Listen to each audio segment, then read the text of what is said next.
আল্লাহ তাআলা যে বড়, এটা বুঝার জন্য, বড় তো অনেক কিছু অনেকের কাছে মনে হতে পারে কিরকম বড় জানি, কেমন বড় বুঝতে পারে না অনেকে। এই জন্য শেখ মোহাম্মদ সালেহ আল মুনাজ্জির হাফেজাহুল্লাহ তিনি 40টি হাদিস জমা করেছেন এখানে। এর অর্থ এর বাইরে আর কোনো নাই তা নয়, 40টি হাদিস জমা করেছেন যাতে করে আমরা এটা পড়লে আল্লাহর বড়ত্ব আমরা বুঝতে পারবো। যত বেশি আল্লাহর বড়ত্ব বুঝতে পারবো, ততই আমরা আল্লাহকে বেশি ভয় পাবো এবং আল্লাহর সম্মানটাও বেশি করব।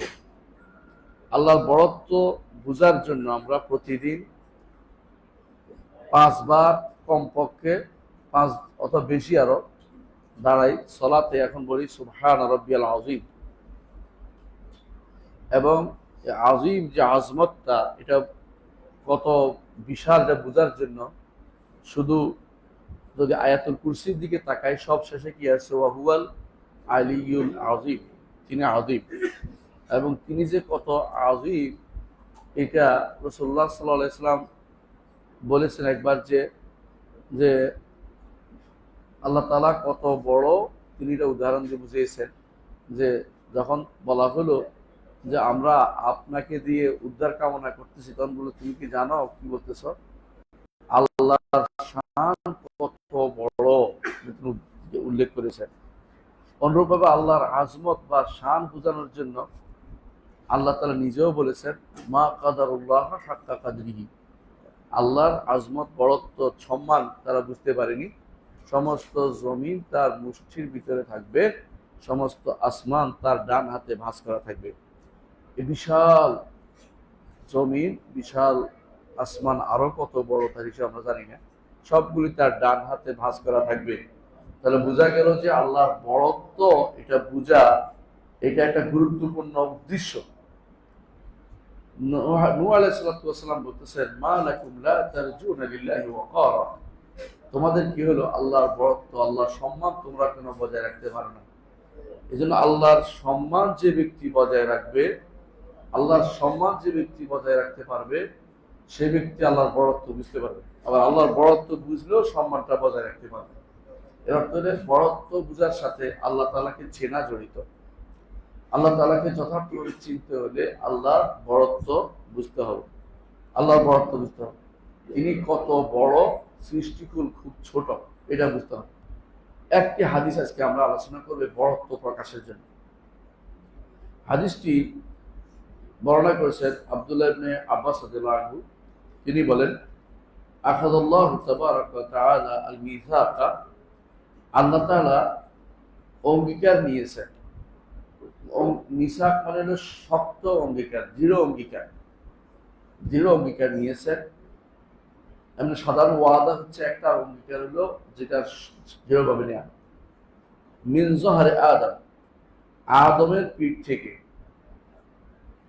বিনামান, নামান একটা জায়গার নাম, নামান একটা জায়গার নাম, যে জায়গাটা ইয়ানি আরাফা, ব্যাখ্যার মধ্যে দেয়া আছে আরাফাতে। তাহলে এই অঙ্গীকার দুনিয়াতে আসার পরে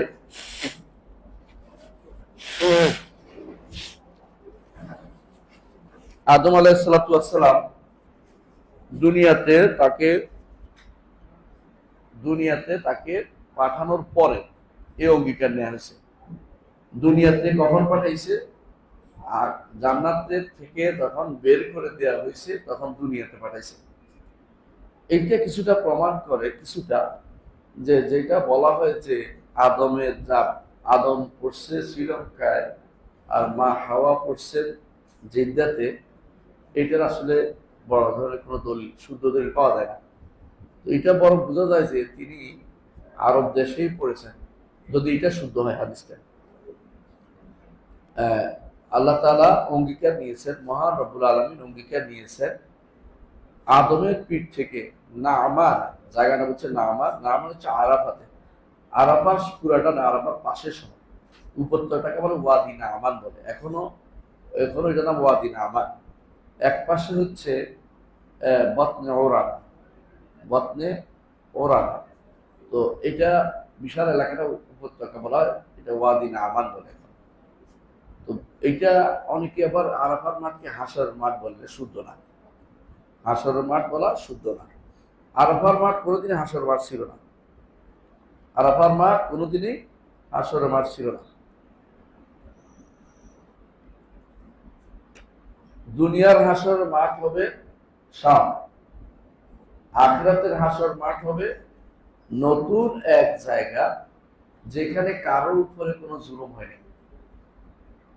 নতুন এক ভূমি, যে ভূমিতে কোনো দাগ চিহ্ন কারো কোনো কিছু নাই। নতুন এক ভূমি যেখানে কোনো পাহাড় পর্বত নাই। এমন একটা ভূমি যেটা আকার কাইয়ের মতো হবে, যেটাতে মানুষ ডুববে আর উঠবে, 50,000 বছর মানুষ কষ্ট পাবে। সেই ভূমি হবে একটা নতুন ভূমি। হ্যাঁ, আল্লাহ বলছেন নতুন ভূমি আল্লাহ তৈরি করবেন। রাসূলুল্লাহ সাল্লাল্লাহু আলাইহি ওয়াসাল্লাম আমাদের জানিয়েছেন। এর অর্থ হচ্ছে আরাফার মাঠ হাসরের মাঠ, এটা ঠিক না।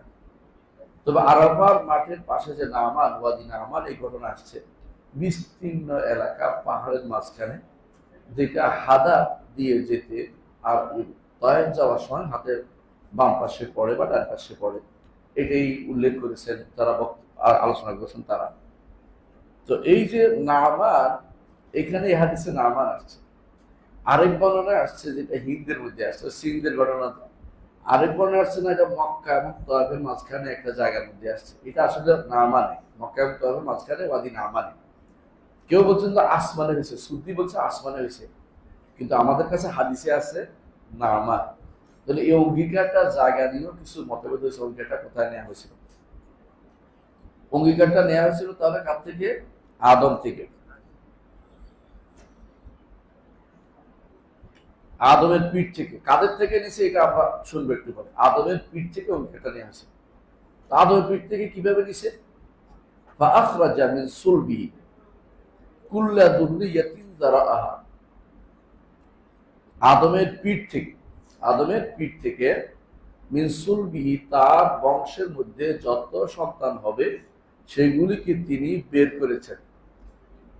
কিভাবে বের করেছেন বলেছেন, ফানাযারাহু, বের করে এগুলিকে বিক্ষিপ্ত করে ছড়িয়ে দিয়েছেন, বাইনে ইয়াদাইহি, তার সামনে, কাযযারনি, পিঁপড়ার মতো। পিঁপড়া বা যার সাধারণত আরো ছোট জিনিস বলে অ্যাটম যেটা আছে না, সুপার অ্যাটম মতো, একেবারে ক্ষুদ্রাতি ক্ষুদ্র জিনিসের মতো আদমের সামনে রাখছে। অর্থাৎ আদম থেকে শুরু করে শেষ ব্যক্তি পর্যন্ত দুনিয়াতে যত মানুষ আসবে সবগুলিকে আল্লাহ তাআলা বের করে সামনে রাখছেন। সুম্মা কাল্লামাহু, তারপর তিনি তাদের সাথে কথা বলেছেন, কবুলান, সরাসরি কথা বলেছেন, সামনাসামনি। কবুলান তো সামনাসামনি কথা বলেছেন। ক্বালা আলাস্তু বিরাব্বিকুম, আমি কি তোমাদের রব নই? ক্বালু বালা, তারা বলে অবশ্যই। বালা বলে অবশ্যই হ্যাঁ, আর না অর্থ হ্যাঁ, আর বালা হলে অবশ্যই হ্যাঁ অনুবাদ করতে হয়। কারণ বালা ওই সময় বলা হয় যখন আগে আমি কি নই ন থাকে, নর বিপরীতে হ্যাঁ করার জন্য বালা আসে। এখানে যদি নাম বলা হইতো তখন অর্থ হইতো আপনি আমাদের রব না। বুঝে আসছে কথাটা? কেউ যদি বলা হয় আলাস্তা জাইদান, তুমি কি জায়েদ নও, যদি জায়েদ না হয় তাহলে বলবে না, আর জায়েদ হলে বলবে পালা, অবশ্যই আমি হ্যাঁ। এটা হচ্ছে কোরআনে কারীম, মানে আরবি ভাষার নিয়ম। এই জন্য যখন আপনি বলবেন, আল্লাহ তাআলা বলছে আলাস্তু বিরাব্বিকুম, আমি কি তোমাদের রব নই? ক্বালু বালা, তারা বলছিল অবশ্যই, অবশ্যই হ্যাঁ। শাহিদনা, আমরা সাক্ষ্য দিচ্ছি। এই সাক্ষ্য কে দিচ্ছে এ নিয়ে একটা মতভেদ আছে। ছোট্ট একদল বলছে যে এখানে শাহিদ না বলে ফেরেশতারা বলছে আমরা সাক্ষী হইলাম। কারণ যে বলল আর যে সাক্ষী হলো দুইটা হইতে হয়। ফেরেশতারা সাক্ষী দিচ্ছে। কিন্তু বিশুদ্ধ তাফসীর বলছে যে আরেকটা বর্ণনা আসছে, শাহিদা বা'দুহুম আলা বা'দ, একে অপরের কথাগুলো সাক্ষী হয়েছে, যে ঠিক বলছে, ওইটা বলছে, হা বলছে, হা বলছে, মানে একে অপরের কথার উপরে সাক্ষী হয়েছে। এটা শুদ্ধ অর্থ। সাক্ষী হয়েছে কেন? আন তাকুলু ইয়াউমাল কিয়ামাতি ইন্না কুননা আন হাযা গাফিলিন, যাতে কিয়ামতের দিন এইটা না বলতে পারে যে আমরা তো এই সাক্ষ্য সম্পর্কে কি জন্য আমরা এই যে বালা বলছি এটা থেকে আমরা গাফিল ছিলাম। এটা কেন বলা দরকার? এটা এই জন্য বলা এই জন্য বলা দরকার, আল্লাহ তাআলা যেন কেউ যেন বলতে, আল্লাহ তো আপনি তো আমাদের মনে করাই দিলেন না, দুনিয়াতে পাঠাইছেন, আমাদের তো মনে করাই দেন না। বুঝলেন না কথাটা? কারণ আল্লাহ কোরআনে বলছে, ওমা কুন্না মুআযযিবিনা হাত্তা নাবআসা রাসূলা, রাসূল না প্রেরণ করে কাউকে আযাব দিব না, তাই না? এবং এটাই আহলে সুন্নাত ওয়াল জামাতের আকীদা, বিশ্বাস যে আল্লাহ তাআলা কাউকে রাসূল না প্রেরণ করলে কাউকে আযাব দিবেন না। ওজরের ক্ষেত্রে আল্লাহর চেয়ে এমন কোন সত্তা নেই যে আল্লাহ যে ওজর গ্রহণকারী, এমন কোন সত্তা নেই। বান্দার ওজর থাকবে আর তাকে শাস্তি দিবে, এটা হতে পারে। এই জন্য তিনি বান্দাকে ওজর মুক্ত করার জন্য তিনি একটা মিথাক নিয়েছেন, অঙ্গীকার নিয়েছেন যে তোমাদেরকে দুনিয়াতে পাঠাবো, তোমরা আগেই বলো আমার রুবুবিয়তের সাক্ষ্যটা তোমরা দিয়ে যাও, আমি যে তোমাদের রব এই সাক্ষ্যটা তোমরা দাও। কিন্তু এটার উপরে কি শাস্তি হবে? এটার উপরে শাস্তির কথা আসে না। এই জন্য হচ্ছে রাসূল পাঠাই আবার স্মরণ করে দেন, তবে তিনি ইচ্ছা করলে এটার উপরে তিনি শাস্তি দিতে পারেন। তুমি দয়া পরামর্শ হয়ে বলেছেন যে আমরা কাউকে নবী রাসূল না পাঠিয়ে শাস্তি দিব না। এই জন্য আলেমরা বলেন যে দুই নবীর মাঝখানে যে সমস্ত মানুষ মারা গেছে, ওদের ব্যাপারে যদি কোনো শিরকের কোনো কথা না থাকে, অথবা তাদের ব্যাপারে কোনো শিরক করেছে প্রমাণিত না হয়, তাদের ব্যাপারে যদি জাহান্নামের কোনো ঘোষণা কোরআন হাদিস দিয়ে না এসে থাকে, তাহলে তাদেরকে পাকড়াও করা হবে এমন কোনো দলিল নাই। বরং তারা কি পাবে? যেহেতু মাঝখানে ছিল, তারা হাশরের মাঠে তারা হয় পার পাবে না পরীক্ষা হয়ে পার পাবে, অপরীক্ষা হবে তাদের। বিভিন্ন বর্ণনা আসছে। তাহলে বোঝা গেল যে আল্লাহ তাআলা যখন আদম আলাইহিস সালামের পিঠ থেকে বের করেছে, অর্থাৎ দুনিয়াতে আসার পরে, এবং তিনি তখন মক্কাতেই ছিলেন এবং তিনি ওয়াদি নামানে ছিলেন। এই জন্য কেউ কেউ বলে আদম হজ করেছে।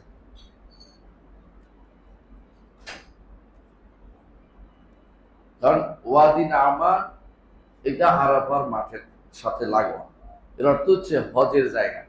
তো তিনি অবশ্যই হজ করেছেন বলেই সেখানে গেছেন, এটা কেউ কেউ বলে। তো সেখানে যাওয়ার পরে তার সমস্ত পিঠ থেকে সমস্ত সন্তানগুলি যেগুলি আল্লাহ সৃষ্টি করবেন এগুলিকে নামাইছেন অগ্রিম। আচ্ছা, কেন এটা করেছেন? যাতে করে কেউ ওজর না পেশ করতে পারে যে আমরা তো জানতাম না,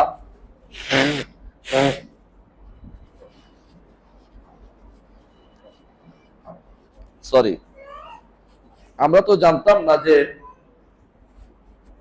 জানতাম না যে আল্লাহর বিষয়টা আপনি আমাদের অন্তরে দিয়ে দেন নাই।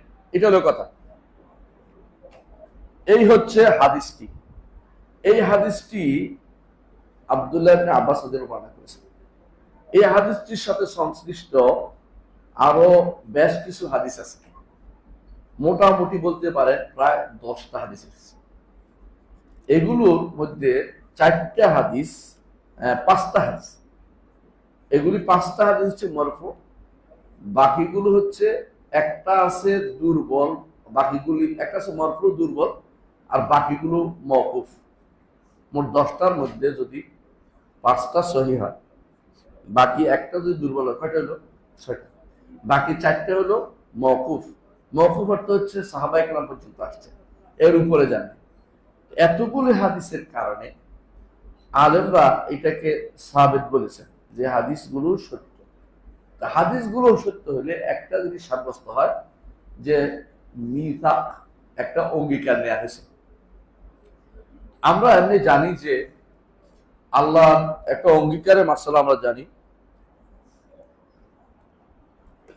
একটা অঙ্গীকার আমাদের থেকে আল্লাহ তাআলা আমার থেকে নিয়েছেন, এই জন্য যে এই অঙ্গীকারের মাধ্যমে আমাদের তিনি কোরআনে কারীম উল্লেখ করেছেন যে যেন বলতে না পারো, যে সূরা আরাফের 72 নম্বর আয়াতে, যেন বলতে না পারো যে তোমরা গাফিল ছিলে, অথবা বলতে না পারো যে আমাদের আগের লোকেরা ঈমান আছে আমরা তো ঈমান আনতে পারিনি, এটা বলতে না পারো। মানে সব বর্ণনা এখানে আছে সূরা আল আরাফের 172 নম্বর আয়াতে, 172 নম্বর আয়াত। সেটার সাথে এটার কি একসাথ করবে কিনা, এই নিয়ে আলেমদের মধ্যে বিশাল মতভেদ। কেন মতভেদটা হয়েছে? কারণ কোরআনের আয়াত এবং হাদিসের ভাষ্যের মধ্যে একটু পার্থক্য হয়ে গেছে। কোরআন আয়াতে যেটা বলছে হাদিসে ওইটা বোঝাচ্ছে, আরেকটা এই বুঝ নিয়ে তাদের মধ্যে মতভেদ হয়েছে। তো কিন্তু আমরা দেখতে পাচ্ছি যে মৌলিকভাবে মিসাক মানে অঙ্গীকার নেওয়ার বিষয়ে আমাদের আকীদা হচ্ছে একটা অঙ্গীকার হয়েছে আমাদের। এই জন্য ইমাম তাহাবী রাহমাতুল্লাহ আলাইহি বলতেছে ওয়াল মিসাকুল্লাযী আখাযাহুল্লাহু তাআলা মিন আদম ওয়া যুররিয়াতিহি হাক্কুন। ইমাম তাহাবীর যে মতন আছে না, ওখানে উল্লেখ আছে যে আল্লাহ তাআলা আদম এবং তার সন্তানদের থেকে যে মিসাক বা অঙ্গীকার নিয়েছেন, শক্ত অঙ্গীকার নিয়েছেন, তা অবশ্যই সত্য। এই জন্য আহলে সুন্নাত ওয়াল জামাতের আকীদার মধ্যে একটা হচ্ছে যে মিসাক হয়েছে। এখন মিসাকটা কি আলাদা জিনিস, না মিসাকটা তাকদীরের সাথে সম্পৃক্ত একটা জিনিস? তাকদীরের একটা পার্ট কেউ কেউ বলে, কেউ কেউ তাকদীরের পার্ট হিসেবে উল্লেখ করা যাবে। তবে কোনো সন্দেহ নেই যে তাকদীরের স্তর হচ্ছে চারটে। আমরা বলি একটা কি, সৃষ্টির 50,000 বছর আগে একটা একটা নির্ধারণ ছিল, তাই তো? সব কিছু আল্লাহ নির্ধারণ করেছেন। আপনি আশ্চর্য হবেন, আরেকটা নির্ধারণের ব্যাপারে আসছে আরেকটা বছর, 40 বছর আগে একটা নির্ধারণের কথা আসছে হাদিসে। 40 বছর 25 বছর আগে আদম আলাইহিস সালাম সংক্রান্ত একটা নির্ধারণের কথা আসছে। এরপরে আদম আলাইহিস সালাম ওই কথাটা আপনি দেখছেন ওই হাদিসের মধ্যে পাবেন, সহিহ হাদিসটা, যে যখন মুসা আলাইহিস সালাম এবং আদম আলাইহিস সালামের মধ্যে একটা কি হয়েছে, বাক বিতণ্ড হয়েছে, কি নিয়ে? আপনি আদম, আপনি আমাদেরকে জান্নাত থেকে বের করে আনছেন, হ্যাঁ? তখন তিনি বললেন, তুমি যে তাওরাত তুমি জানো, এই তাওরাতের মধ্যে লেখা হয় নাই আমারও 40 বছর আগে, হ্যাঁ? ওই তাওরাত 40 বছর বলছে, ওখানে কিন্তু 50,000 বছর বলেনি। তাহলে বুঝো এটা আলাদা একটা এই লেখা হয়েছে, স্পেশাল এটা উল্লেখ করা হয়েছে। তো তাকদীরের মধ্যে একটা তাকদীর হচ্ছে 50,000 বছর, আরেকটা স্পেশাল তাকদীর ছিল, এটা ছিল আদম আলাইহিস সালামের জন্য। এটা হাদিস দিয়ে সাব্যস্ত, এটাকে ইগনোর করা যাবে না। সেটা কি? সেটা বলা হয়েছে যে আসা আদম রাব্বাহু ফাগাওয়া, আদম তার রবের অবাধ্য হয়েছে, এতে করে সে পথ হারিয়ে ফেলেছে। তাহলে বোঝা গেল এটা একটা হয়েছে। তাহলে আদমের জন্য স্পেশাল একটা বিষয় হয়েছে, এটা তাওরাতে উল্লেখ আছে এবং রাসূলুল্লাহ উল্লেখ করার কারণে এটা কিন্তু শুদ্ধ হয়ে গেছে এবং এটা আমাদেরকে মানতে হচ্ছে যে এরকম একটা কিছু করছে। অনেকে একদিন আমার প্রশ্ন করছেন যে খুব বিভ্রান্তির মধ্যে আছে, কেন একবার বললেন 50,000, একবার বললেন 40? আমি বললাম দুইটাই তো হতে পারে, ওনার মাথা ঠিক হতেছে না।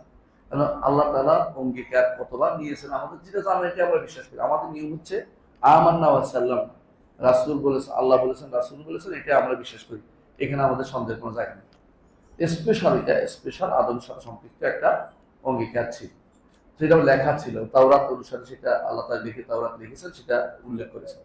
এখন আসেন এই অঙ্গীকারের পরে আরেকটা অঙ্গীকার আমরা বলি, সেটা হচ্ছে প্রত্যেকটি মানুষের জীবন ব্যাপী মায়ের পেটে যখন থাকে তখন একটা লেখা হয়, তখন একটা তাকদীর নির্ধারিত হয় এবং এটা হচ্ছে ব্যক্তি কেন্দ্রিক, মানে প্রত্যেকটি ব্যক্তির আলাদা, কারণ ওইটা হচ্ছে একসাথে আর এটা হলো আলাদা। একটা হাদিসের মধ্যে এরকম আসছে, বর্ণনার মধ্যে, তো এই বর্ণনাটা না বুঝার কারণে আমরা একজন বলতেছে, বড় শেখ বলতেছে যে কিভাবে হলো, ওখানে বলছে যে বিস্তারিত আসছে, আমি বিস্তারিত অর্থ ভাগ করা, বুঝলেন কিনা? মানে বিস্তারিত বিষয়টা হলো ভাগ করা হচ্ছে। ইবনে তাইমিয়া রাহমাতুল্লাহ আলাইহি তার এটা খেয়াল করেন আপনারা, আকীদা ওয়াসিতিয়ার মধ্যে বলছে যে প্রথমটার পরে বলছে এরপরে তাফসিলি আসছে। অনেকে বলে তো আগেরটাই তো তাফসিল ছিল, পরেরটা তো তাফসিল না। না, আগেরটাও তাফসিল ছিল, পরেরটা আলাদা করা। আরবরা বলে কোনো কিছু আলাদা করলে এটা তাফসিল বলে।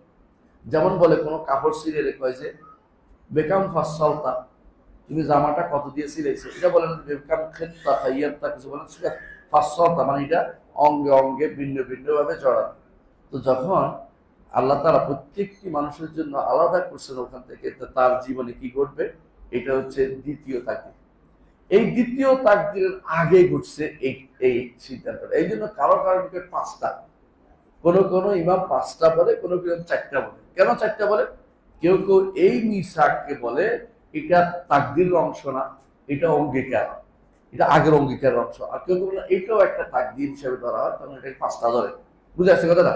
কিন্তু 5টা নয়, আমরা 4টাই ধরবো। এটাকে আমরা একটা অঙ্গীকার হিসেবে নিব এবং আগের তাকদীরের অংশ হিসেবে নিব। আমি কি বুঝাতে পারছি কথাটা? এটা বুঝে নিয়ে সুন্দর করে, তাহলে বুঝে আসছে যে এরকম একটা অঙ্গীকার আছে। আরেকটা আমরা জানি তাকদীরের আরেকটা স্তর কোন দিক? লাইলাতুল কদর। আরেকটা স্তর হচ্ছে প্রতি রাতের শেষ প্রহর, প্রতি রাতের শেষ প্রহর।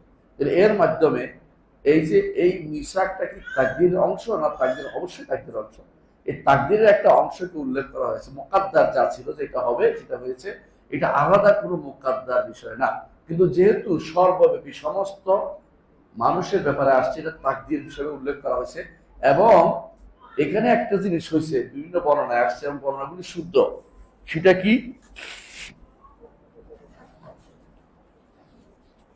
বর্ণনাগুলোতে আসছে যে এই তাকদীরের বর্ণনাগুলোতে আসছে যে আল্লাহ তাআলা 2 ভাগ করে ফেলছে।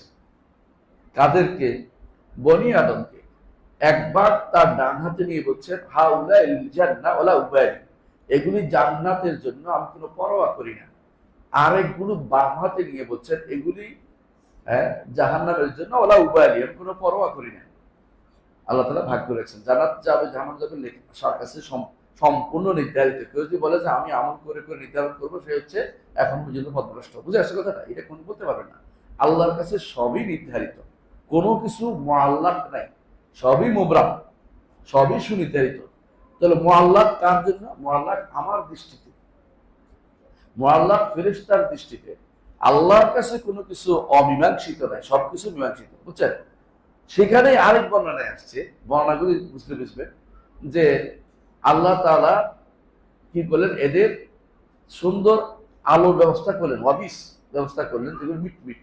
তো তিনি একটা বেশি আলো দেখে বললেন যে বেশি আলো ব্যবস্থা করলেন। আদম জিজ্ঞাসা করলো, আল্লাহ এটা কেনা? বলে এটা তোমার ছেলে আদম। বলে ওর কত বছর হায়াত হবে? বলে হ্যাঁ, কত বছর? দাউদ, আর তোমার ছেলে দাউদ কত বছর হায়াত হবে?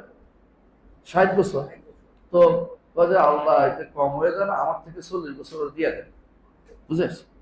তো আদম আলাইহিস সালাম যখন 960 বছর হয়েছে, তখন কি আছে, মালাকুল মউত আসে বলছে যে আপনার মৃত্যু শেষ হয়ে যাচ্ছে, সময় শেষ। না, আরো 40 বছর আছে। কারণ এগুলিতে আপনি আপনার ছেলে দাউদকে দিয়ে দিয়েছেন। না, আমার মনে পড়ে না। হাদিসে আসছে নাসিয়া আদম বা নাসিয়া যুররিয়াতু, আদম ভুলে গেছে, তার সন্তানরাও ভুলে যায়। বুঝে আসছে কথাটা? সন্তানরাও ভুলে গেছে যে আমরা একটা অঙ্গীকার নিয়েছিলাম, ভুলে গেছে। পীরেরা বলে, কোন কোন পীর, আমি যে ওই যে অঙ্গীকার নিয়েছিলাম এটা আমার মনে আছে, মিথ্যা কথা হচ্ছে, কারণ কেউ মনে করতে পারে না। এটা হলো নিজের বুজুর্গি দেখানোর জন্য এগুলো বলে। যে কেউ এটা বলবে সে মিথ্যা কথা বলছে। এমনকি তারা কোন কোন বড় অলি আল্লাহর নামে এগুলি প্রচার করে, অমুক অলি এটা বলেছেন যে তিনি এখনো মনে আছে, আমি বলছি ভালা মনে আছে। আব্দুল কাদের জিলানী রহমাতুল্লাহ নামে এগুলো বানায়, বুঝলেন না কথাটা? তো এগুলি আমরা কোনোভাবেই বিশ্বাস করবো না, কারণ এগুলো মিথ্যা কথা, এগুলো বানোয়ার কথা বলে। তাহলে এই একটা, আরেকটা আছে, রাসূলুল্লাহ সাল্লাল্লাহু আলাইহি ওয়াসাল্লাম বলেছেন, আরেকটা হাদিস আছে এরকম, হাদিসগুলো এরকম আছে, আমি উল্লেখ করে বইটা নিয়ে আসছি, ভালো একটা। তো উপরে আছে যে আমি, আল্লাহ তাআলা হাসরের দিন বলবেন, আদম, আদমের পিঠে থাকতে তুমি এখন জাহান্নামে যাচ্ছ বনি আদম, আমি আদমের পিঠে থাকতে তোমার কাছে একটা জিনিস চাইছিলাম, দেখি একমাত্র আমার ইবাদত করবে, দুনিয়াতে এসে আমাকে রব হিসেবে মানবে, ইবাদত করবে। তুমি দুনিয়াতে যাইয়া তুমি ভুলে গেছো, শিরক করেছো। ওইটাও প্রমাণ করে যে এটা কি একটা অঙ্গীকার ছিল এবং এটা একটা নির্ধারণ ছিল, এটা একটা নির্ধারণ ছিল। তো এইগুলি সমস্ত কিছু দিকে আমরা তাকাই, তাহলে বুঝতে পারি যে এটাকে নির্ধারণ বলাটা বেশি ভালো। যদিও ব্যাপক নির্ধারণ না, এটা এক ধরনের নির্ধারণ হয়েছিল। আল্লাহ তাআলা ইয়াফআলু মা ইয়াশা ফাআলু লিমা ইয়াশা, যা ইচ্ছা তা করেন। তিনি এইটা একটা নির্ধারণ করেছেন যে বনি আদমকে তার আদমের পিঠ থেকে বের করেছেন। এইটুকুর মধ্যে সবাই একমত, কোনো দ্বিমত নাই। দ্বিমত আসতেছে একটা জায়গায়, সেটা কি, যাদেরকে বের করেছেন এরা এরা কি অবস্থায় বের করেছেন? এরা কি শরীর নাকি রূহ, নাকি রূহ শরীর একসাথে? এই নিয়ে বিশাল মতভেদ, এবং আলেমদের মধ্যে বিশেষ করে আহলে সুন্নাত ওয়াল জামাতের আলেমদের মধ্যে মতভেদ হয়ে গেছে। বুঝে আসছে কথাটা? মানে এক একজন এক এক দিয়ে গেছে। ধরেন ইমাম মুহাম্মদ ইবনে কাব আল কুরাজি, ইবনে মান্দা, ইসহাক ইবনে রাহওয়াই, ওদের মতে, ওনাদের মত হচ্ছে যে রুহের উপর শুধু হয়েছে, শুধু রুহ, শুধু রুহের উপর। তারা বলে যে কারণ রুহে তো বুঝে, শরীর তো আর বুঝে না, এক নম্বর কারণ। দ্বিতীয় কারণ হচ্ছে যে আসলে রুহ আগে, শরীর পরে, এইটা বুঝছে তারা, এই জন্য তারা এই মতে গেছে। আরেক মতে গেছে, দ্বিতীয় মত হচ্ছে না, বরং এটা ঠিক না, বরং রুহ এবং শরীর দুইটাই ছিল। আচ্ছা, দুইটাই ছিল। তো তারপরে কি হয়েছে, এর মধ্যে বিবেক তৈরি করে দেওয়া, যে বিবেক দিয়ে তারা বুঝতে পারে। তো প্রমাণ হচ্ছে, দেখেন রসুলের যুগ, উঠে এসে রসুলকে কি করছে, সম্মান দেখাইছে। একটা গাছও রসুলের জন্য কাঁদছে। তারপরে পাহাড় রসুলের জন্য কি হয়েছে, নড়তে রাজি হয়ে গেছিল, তাই না? যখন ধ্বংস করে দিবে, তাহলে বোঝা গেল যে আল্লাহ তাআলা ওদের মধ্যে তৈরি করতে কোনো ব্যাপারই না, বিবেক তৈরি করে দিচ্ছে। এই জন্য তারা এই জন্য তাদের মধ্যে কি হয়েছে, তারা রূপ সহ ছিল। এটা দুই মত। এইটুকু বাড়তি, এটা কিন্তু কোথাও স্পষ্ট উল্লেখ কিছু নাই। এই জন্য মতভেদটা হয়েছে, যেহেতু উল্লেখ নেই, আমরা টেনশনে আছি যে কি করলো। আসলে একটু না জানলেও কোনো ক্ষতি নেই, হয়েছে বললে হলো, কিভাবে হয়েছে না জানলেও কোনো সমস্যা নেই, আমাদের কাছে অসুবিধা নেই। এখানে এখানে আরেকটা জিনিস ঘটছে, সেটা কি জানেন? বড় গুরুত্বপূর্ণ জিনিস হচ্ছে যে এই যে বের করাটা, এটাকে কি নাম দিবে? একদল বলে এটার নাম আলম আরওয়াহ, হ্যাঁ, আলমে আরওয়াহ। আরেক দল বলে আলমুদ্দার, একদল বলে রুহ জগৎ। আমরা রুহ জগৎ আলাদা করতে চাই না কেন? আসলে দেখেন আপনি, রুহ জগৎ আলাদা হয়েছে এমন কোনো হাদিস নেই, এমন কোনো হাদিস নেই, বর্ণনা নাই। বরং বলছে বের করে কি, বলছে বের করে, এখান থেকে বের করে, কাদেরকে বের করছে? জার, কামসাল ইদ্দার, মানে একেবারে অনুর মতো। অনু তো আর রূপ বোঝাচ্ছে না, অনু তো জিসিম হইতে পারে, জিসিম শরীর হইতে পারে। তাহলে এখানে তো আমরা ইয়া পাচ্ছি না।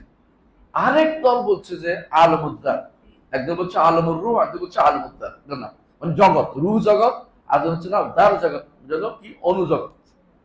এই হলো দুই আলম, এক গোষ্ঠী ঠিকই আলমুল আরওয়াহ, রূহ আগে সাব্যস্ত করছে, আগে রূহ আগে সৃষ্ট, পরে যার সৃষ্টি করছে, এমন কোনো বর্ণনা কিন্তু আসে না। যার আসছে এটুকু আমরা বলি বিভিন্ন বর্ণায় যে অনুর জগৎটা উল্লেখ করা হচ্ছে, যে অনুর থেকে তাদেরকে জিজ্ঞাসা করা হচ্ছে, কিন্তু অনুতে আলাদা জগৎ ছিল, এরপর রাইখে দিছে, এমন কথা বর্ণনা আসে না। তাহলে বোঝা গেল যে এটা বের করে আবার এটা কি করেছে, ভ্যানিশ করে দেওয়া হয়েছে, এটাই বোঝা গেল। এইটার পরে আসছে যে না, এটা এই হাদিসের সাথে আয়াতের সম্পর্ক তৈরি করতে হবে। কোন আয়াত? সূরা আল আরাফের 172 নম্বর আয়াতের একটা সম্পর্ক তৈরি করতে হবে। সূরা আরাফের 172 নম্বর আয়াতের জায়গাতে এসে এটা যখনই বলা হয়েছে, তখন আলেমদের মধ্যে মতভেদ হয়েছে, না এটার সাথে এটা মিলে, একবার মিলে না। একদল বলছে মিলছে, একদল বলে মিলে না, দুই দল হয়ে গেছে। এটা বুঝছেন? মানে হাদিসের কথার সাথে এটার সাথে অনেক ব্যাপারে কি আছে, বৈপরীত্য আছে। এই জন্য তারা বলে যে না, এই আসলেই এখানে বিপরীত্য আছে। এটা দিয়ে দলিল, এটা দিয়ে এই হাদিস দিয়া আয়াতের ব্যাখ্যা করা যাবে। আরেকদল ঠিকই ব্যাখ্যা করছে, আরেকদল ব্যাখ্যা করছে, কি ব্যাখ্যা করছে? যে না, এই ব্যাখ্যা করব, তবে আমরা, একদল ব্যাখ্যা করছে, একদল ব্যাখ্যা করে নাই। একদল ব্যাখ্যা করছে, তারা বলে যে ব্যাখ্যা করছে যেটা ওইটা একই জিনিস, যেটা 172 নম্বর সূরা আরাফের আয়াতে আসছে, আর এটা একই জিনিস। ওইটা ওখানে কি আসছে? ওই আখাযা রাব্বুকা মিন বানি আদম মিন যুহুরিন যুররিয়াতাহুম ওয়া আশহাদুহুম আলা আনফুসিহিম আলাস্তু বিরাব্বিকুম ক্বালু বালা শাহিদনা আন তাকুলু ইয়াউমাল কিয়ামাতি ইন্না কুন্না আন হাযা গাফিলিন আও তাকুলু ইন্নামা আশরাকা আবাউনা মিন ক্বাবলু ওয়া কুন্না যুররিয়াতাম মিন বাদি ওয়া তাকুলু কাইফা ইয়াফআলু মুবতিলুন। একটু পর্যন্ত আয়াতটা, পুরো আয়াতটা যদি বুঝেন তো বুঝবেন যে এইটার সাথে এই আয়াতের সম্পর্ক তৈরি করা একটা কঠিনই আছে। কেন কঠিন আছে আমরা একটু 10টা বা কয়েকটা কারণ উল্লেখ করব, যেটা ইবনে কাসির উল্লেখ করেছেন বা অন্যরা উল্লেখ করেছেন। তো এর মধ্যে যারা বলেছে না এটা দিয়ে ব্যাখ্যা করব, তাদের কথা হলো এগুলি কাছাকাছি, এবং এর মধ্যে অনেক পরবর্তী অনেকে গেছে আল্লামা শানকিতি রহমতুল্লাহ এই পক্ষে, যে আয়াত এবং হাদিস একই কথা বলছে। শানকিতি এবং শুধু সাংকেতিক না, এর মধ্যে আপনি বলতে পারেন কয়েকজন নাম আমি বলতে পারি। একজন হচ্ছে, এমনকি মুহাদ্দিসিনরা প্রায় একই কথা বলছে যে এই এই আয়াতের তাফসীর হচ্ছে এই হাদিস, তারা একই কথা বলছে। আবার শেখুল আলবানী একই কথা বলছেন যে এই আয়াতের তাফসীর হচ্ছে এই হাদিসগুলো, আয়াতের তাফসীর হাদিসগুলো। এই জন্য তারা দেখবেন যখনই তাফসীর করে এগুলো নিয়ে আসে, এগুলো নিয়ে আসে। কিন্তু এর বিপরীতে যারা বলছে যে না, এই আয়াতের তাফসীর হাদিস না, এই হাদিস আলাদা, এই হাদিস যেগুলো আসছে সেগুলো শুধু মুকাদ্দার, অর্থাৎ এই ঈমান বিল কাদারের সাথে সম্পৃক্ত। আর যেটা এই আয়াতে আসছে এটা ফিতরাতের সাথে সম্পৃক্ত। এই কথা কে বলছে? এই কথা বলছে ইবনে তাইমিয়া, এই কথা বলছে ইবনুল কাইয়িম, এই কথা বলছে ইবনে কাসির, এই কথা বলছে ইবনে আবিল হানাফি। এমনকি ইবনে তাইমিয়ার আগে বলছে এটা, ইঙ্গিত করেছে এটা ইমাম তাবারি এবং ইমাম রাজি, এবং পরবর্তীদের মধ্যে এই কথা বলেছে মোহাম্মদ রশিদ রেজা, এবং এই কথা বলেছে আমার উস্তাদ শেখ আব্দুল্লাহ গুনাইমান হাফেজাহুল্লাহ। তিনি আমাদেরকে প্রধান পড়াইতেন, বলতেন না এটা ওইটার সাথে মিলে না, উনি এটা মিলে রাজি। তো তাহলে যদি কোনো না মিলে,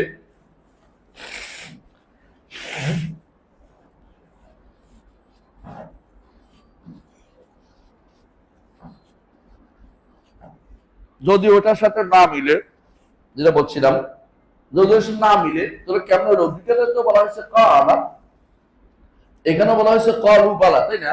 তারা বলেছে হ্যাঁ, আর কোরআনও বলছে কলু বালা, তারা বলছে কি হ্যাঁ, তারা হ্যাঁ বলছে।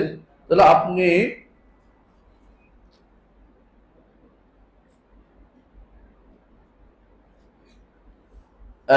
তারা বলছে হ্যাঁ, আর কোরআনও বলছে কলু বালা, দুইটা এক মিলে গেছে? কয় না, মিলে নাই।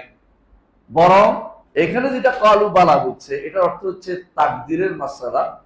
এই আর যেটা এই কৌলের অর্থ মূলত এইটা যে এটা মেনে নিয়েছে। যেমন কোরআনে কারীম বহু জায়গাতে বলছে, এরকম বহু প্রমাণ আছে যেখানে কাউল বলতে মেনে নেওয়া বোঝায়।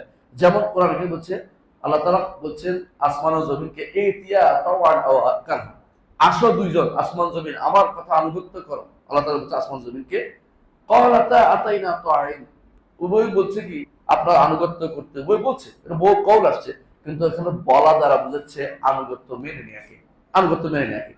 তো এখন ইবনে তাইমিয়া রাহমাতুল্লাহ আলাইহি বা পরবর্তী যারা, বিশেষ করে আমাদের উস্তাদরা বা আমরাও এর কাছাকাছি এই মতের পক্ষে, সেটা হচ্ছে যে এখানে কাউল দ্বারা বুঝাচ্ছে মূলত তামসিল বলে এটাকে, যে তাদের থেকে অঙ্গীকারটা আদায় করে নেয়, তাদের মধ্যে ফেতরাতে ঢেলে দিয়েছে।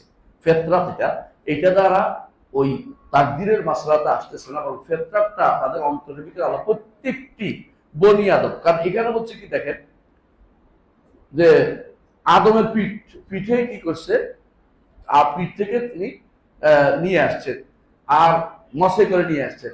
আর কিন্তু কোরআনে বলছে বনি আদম, বনি আদমের পিঠ থেকে আসছে। এত বোঝা গেল যে আদমের পিঠ আর বনি আদমের পিঠটা এক হতে পারে না। এই জন্য তিনি বলতেছেন যে এখানে ইবনুল কাসির, ইবনুল কাইয়িম সবাই বলতেছেন এটা, যে এখানে মূলত এখানে যে বলছে ফেতরাত বলছে প্রত্যেকটি বনি আদমের পিঠের মধ্যে আল্লাহ তাআলা বের করে তাকে বলছে মানবি তো, ওই দেশে পাঠাইলে, দেশে পাঠাইলে মানে পৃথিবীতে পাঠাইলে আমাকে রব হিসেবে মানবি তো, রবের যে এই ইয়াটা এটা তার অন্তরে দিয়ে দিয়েছে, তার রব মানার জন্য এই আলোটা দিয়ে দিয়েছে। তো পৃথিবীতে আসলে ওই আলোতে জ্বলে না, আরেকটা আলো লাগে, সে আলোটা হচ্ছে নবী রাসূলদের আলো। নবী রাসূলরা কিতাব নিয়ে আসছে, নবী রাসূলরা এই শরীয়ত নিয়ে আসছে, এইটা যখন ওই তাদের অন্তরে যে আলোর সাথে মিশে তখনই জ্বলে ওঠে। আপনাদের আপনার চোখে আলো আছে, কিন্তু আপনি কিন্তু দেখতে পান না। কখন দেখতে পান?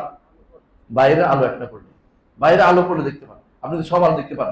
এই জন্য যে বনি আদমের ভিতরে যে আল্লাহ তাআলা দিয়ে দিয়েছেন যে ফিতরাত, যে আল্লাহ রুবুবিয়ত মানা, আল্লাহকে রব হিসেবে মানার ক্ষেত্রে আমরা দলিল বলি, এইটা যখন করছে, এটার উপরে যখন বাইরের আলো, নবীদের আলো করছে, কোরআনের আলো, বাণীর আলো, আল্লাহ বাণী করছে, তখন সে জ্বলে উঠছে, ঈমান আনছে।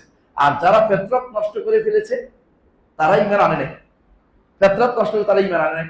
এই জন্য তারা এই হাদিসে, এই আয়াতের সাথে দলিল হিসেবে নিয়ে আসছেন ইবনে তাইমিয়া, ইবনুল কাইয়িম, ইবনে কাসির, ইবনে আবিল হানাফি। ওনারা কি দলিল নিয়ে আসেন? যে আল্লাহ রাসূল সাল্লাল্লাহু আলাইহি ওয়াসাল্লাম বলেছেন হাদিসে কুদসিতে, আল্লাহ তাআলা বলেছেন ইন্নী খালাকতু ইবাদি হুনাফা কুল্লিহিম আমি আমার বান্দাদেরকে সবগুলিকে হানিফ করে সৃষ্টি করেছি, শিরিক মুক্ত করে সৃষ্টি করেছি, কিন্তু দুনিয়াতে আসার পরে তারা সেগুলিকে পরিবর্তন করে ফেলেছে। যেমন তোমরা দেখো একটা ছাগলের বাচ্চা জন্ম দেয় কিরকম, তার কোনো কান কাটা থাকে না, মানুষ এটা কান কেটে দেয়। তেমনি দুনিয়াতে আসার পর তার পিতা মাতা, হাদিসে অন্য হাদিসে আসছে যে কুল্লু মৌলুদিন ইউলাদু আলাল ফিতরা, প্রত্যেকটি জন্মগ্রহণকারী শিশু ফিতরাতের উপর জন্ম নেয়। আবাওয়াহু ইউহাউইদানিহি আও ইউনাসরানি আও ইউমাজ্জিসানি, পিতা মাতাকে ইহুদি বানায়, নাসারা বানায়, মাজুসি বানায়। এই হলো কথা। এখন দেখা যাচ্ছে যে একদল বলতেছে যেটা ফিতরাত, আরেকদল বলতেছে যে ফিতরাত মানলাম, কিন্তু সাথে সাথে এটাও যে এটা হাদিস, কোরআন আয়াত এবং হাদিস একই রকমের তাফসীর। এখন প্রশ্ন হচ্ছে দুইটা কি এক জিনিস কিনা? এক জিনিস কিনা? এখানে কয়েকটা জিনিস বোঝার বিষয় আছে। এক নম্বর হচ্ছে যে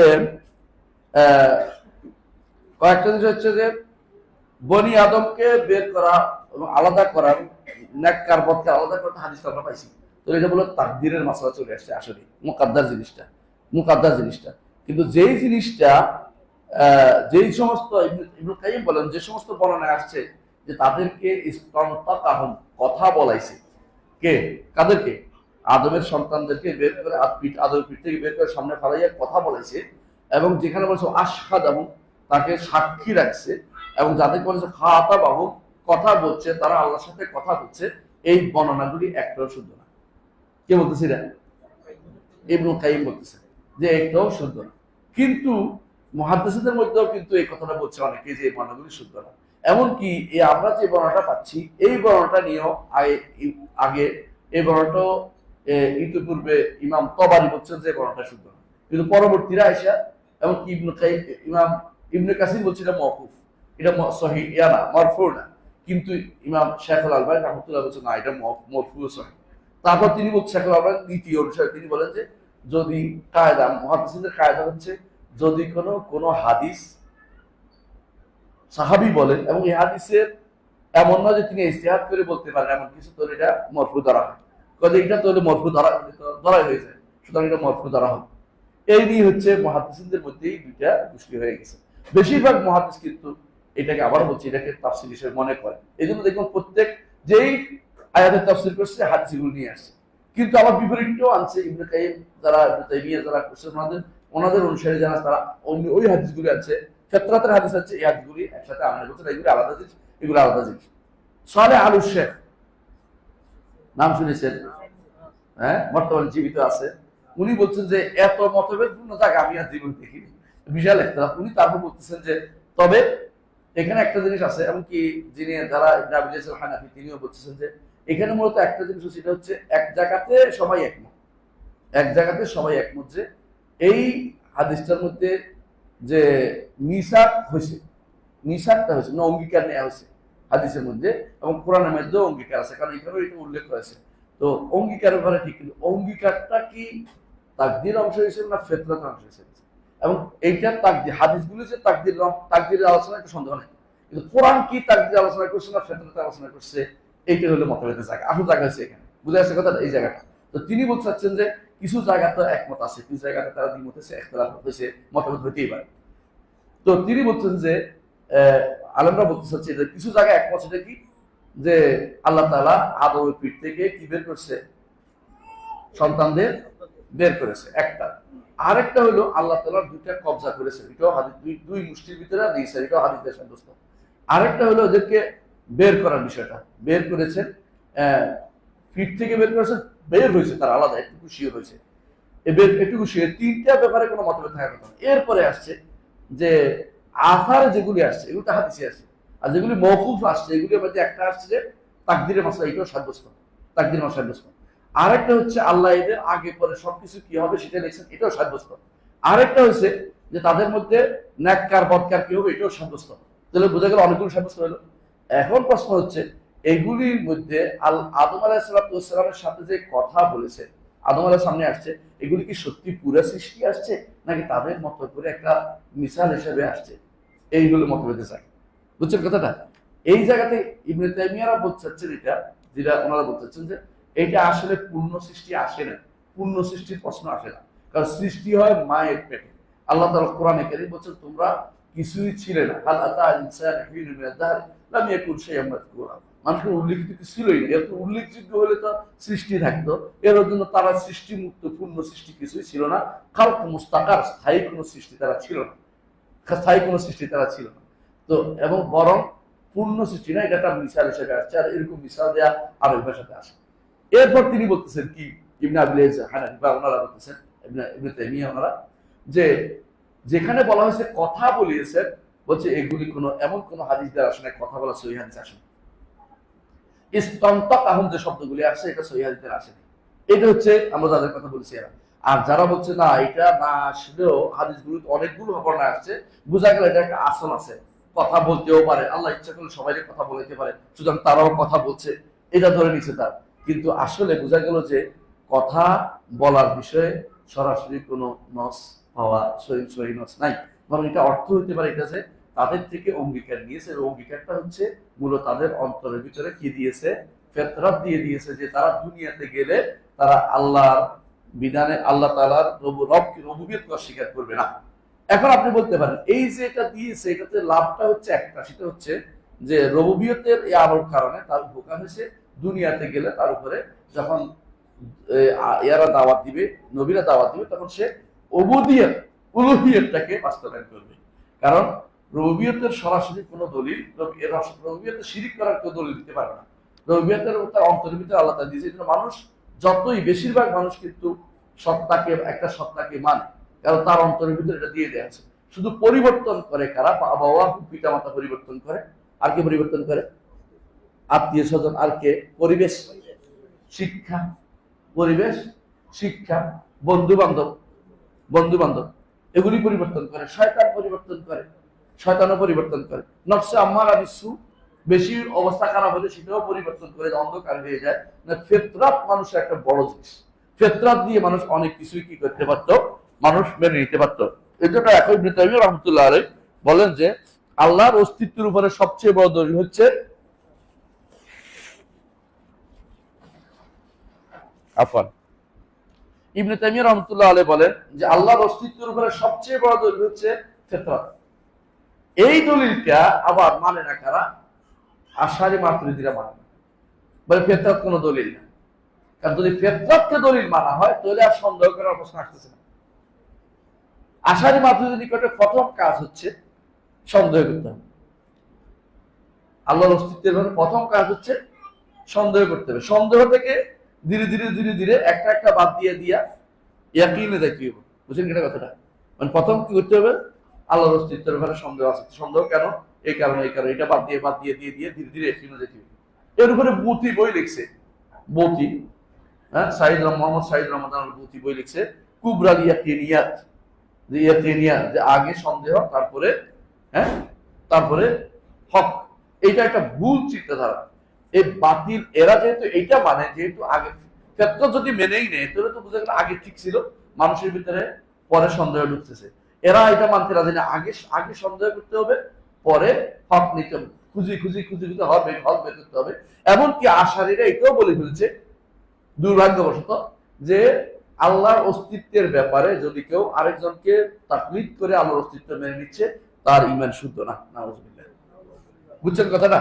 এই জন্য ঈমানুল মুকাল্লিদ নাকি শুদ্ধ না। এটা বড় জঘন্যতম কথা। কারণ এটা কেন বলছে, আল্লাহর অস্তিত্ব আগে প্রত্যেকেই নিজের মতো করে সাব্যস্ত করতে, অথচ আল্লাহ মাফ করুক আমরা কি মনে করি, বাবা ঈমান আছে, আমার ঈমান আছে, এটা চলতেছে। এটা তো একটা নিয়ামত আল্লাহর পক্ষ থেকে, যে আমি ফিতরাতের মাধ্যমে ঈমানটা পেয়েছি, ফিতরাতের মাধ্যমে ঈমানটা পেয়েছি। এটাই বিশুদ্ধ। রাসূলুল্লাহ সাল্লাল্লাহু আলাইহি ওয়াসাল্লাম আমাদেরকে এই জন্য বলছেন যে ফিতরাতের উপর প্রত্যেকটি মানুষকে আল্লাহ তাআলা সৃষ্টি করেছেন। তো এই জায়গাতে এসে আমরা দেখলাম যে এই বড় ধরনের বিভ্রান্তির মধ্যে আছে আশারি মাতুরিদিরা। তারা মূল সমস্যা হচ্ছে তারা আগে সন্দেহটাকে প্রাধান্য, এই জন্য তারা বলে আল্লাহর অস্তিত্বের ব্যাপারে ফিতরাত কোন দলিল না, অথচ ফিতরাত হচ্ছে সবচেয়ে বড় দলিল। এই জন্য আল্লাহ তাআলা কোরআনে কারীম বলেছেন, আফিল্লাহি শাক্কুন ফাতিরিস সামাওয়াতি ওয়াল আরদ, আল্লাহর ব্যাপারে কি সন্দেহের বিষয়, আসমান জমিনের স্রষ্টা যিনি। আবার বলছেন ফিতরাতাল্লাহিল্লাতী ফাতারান নাস আলাইহা, আল্লাহর ফিতরাত, যার উপর আল্লাহ মানুষকে সৃষ্টি করেছেন, ফিতরাত দিয়ে দিয়েছেন যে মানুষের অন্তরের ভিতরে এটা চলবে। এই জন্য আব্দুল্লাহ দারাজ রহমতুল্লাহ আলাইহি, আব্দুল্লাহ দারাজ তিনি আরেকটা বই লিখছেন আদ-দ্বীন, একটা বই লিখছেন, বড় বিখ্যাত বই, ভালো বই। উনি বলতেছেন যে আমি এমন জগতে অনেক জায়গায় ঘুরে বেড়াইছি পৃথিবীতে, কোথাও দেখিনি পুরো জাতি নাস্তিক দেখিনি।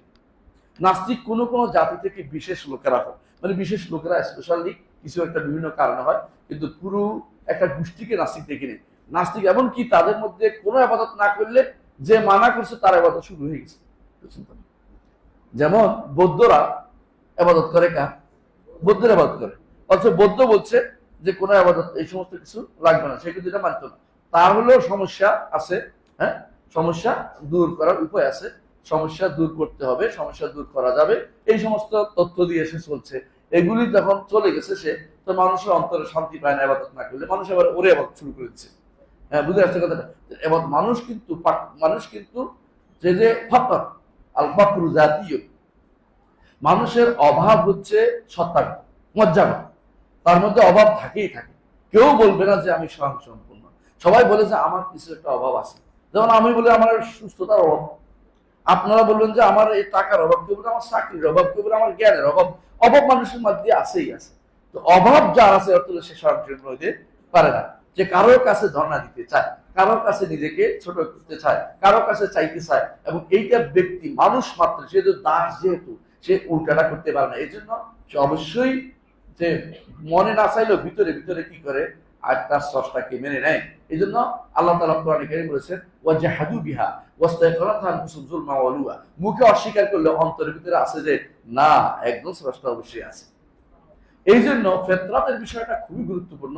অনেকে যারা অস্বীকার করে ফেতরাতের বিষয়টা, এটা ঠিক বলে না, বরং ফেতরাতটাই শুধু প্রথম দলিল হচ্ছে যে ফেতরাতটাই হচ্ছে মানুষের অন্তরের ভিতরে আল্লাহ দিয়ে দিয়েছে যাতে করে আল্লাহকে মানতে পারে।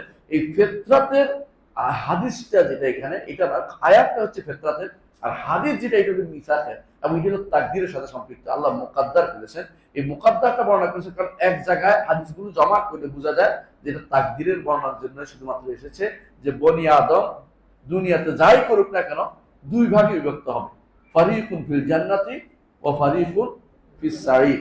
এবং আল্লাহ তাআলা অন্য আয়াতে বলেছেন যে হুয়াল্লাযী খালাকাকুম ফামিনকুম মুমিন ওয়া মিনকুম কাফির, তিনি তোমাদের সৃষ্টি করেছেন, একদল হবে এক গোষ্ঠী ঈমানদার, আরেক গোষ্ঠী কাফের। বুঝা যাচ্ছে কথাটা? তাহলে আমরা বুঝলাম যে এই হাদিসটা আল্লাহর বরত্ব প্রকাশক। এর কিছু শিক্ষা আমরা নিই। এক নম্বর হচ্ছে এটা একটা আল্লাহর বরত্ব প্রকাশক হাদিস। তো বরত্ব প্রকাশক কেমন হাদিস হলো? এই জন্য যে আপনি একটু চিন্তা করেন তো, আদম আলাইহিস সালাম কেমন 60 হাত লম্বা একটা মানুষ, তাই না? মানুষ তো তিনি, তার পিঠ থেকে তিনি কি করেছেন, মুছে যারা যারা দুনিয়াতে আসবে সবগুলি বের করেছেন। হ্যাঁ, সবগুলি বের করে আবার তাদেরকে জিজ্ঞাসা করেছেন, অথবা তাদের অন্তরের ভিতরে দিয়ে দিয়েছেন। দুটো একটা সত্য। এই যে বের করা, তাদের অন্তরের ভিতরে রবিয়তে দিয়ে দেয়া, যেটাই হোক, যেটা বের হয়েছে দিয়ে দিয়েছেন, বের করে দিয়ে দিয়েছেন, কথা বলেছেন, যদি কথাও বলেছেন বলি তাহলে আরেকটা অতিরিক্ত সাব্যস্ত হয়। এই যে বিশাল যজ্ঞ, বিশাল কর্ম, এটা কি কারো পক্ষে সম্ভব? এটা কত বড় সত্তার কাজ, এটা শুধু তার আজমতকে শুধুমাত্র প্রমাণ করতেছে। দ্বিতীয়ত এখানে বলছে যে নাযারাহুম বাইনা ইয়াদাইকা দাররি, একবার অনুর মতো করে সামনে রাখছে, অনুর মতো। তাহলে পূর্ণ সৃষ্টি সেটা ছিল না, অনুর মতো সৃষ্টি করছে। তারপর তাদের সাথে কথা বলেছেন সামনে, এবং তাদেরকে জিজ্ঞাসা করেছেন, এবং তারা তার জবাব দিয়েছে। জবাব মুখে দিয়েছে না জবাব অবস্থা দিয়ে দিয়েছে, এটা ভিন্ন কথা, এটা মতভেদ আছে, কিন্তু জবাব তো দিয়েছে। এই জবাবটা দিয়েছে আল্লাহ তাআলা এই বিশাল কাজটা করেছেন, এবং সেটা করেছেন জগতে আসার পরে। কে? আদম আলাইহিস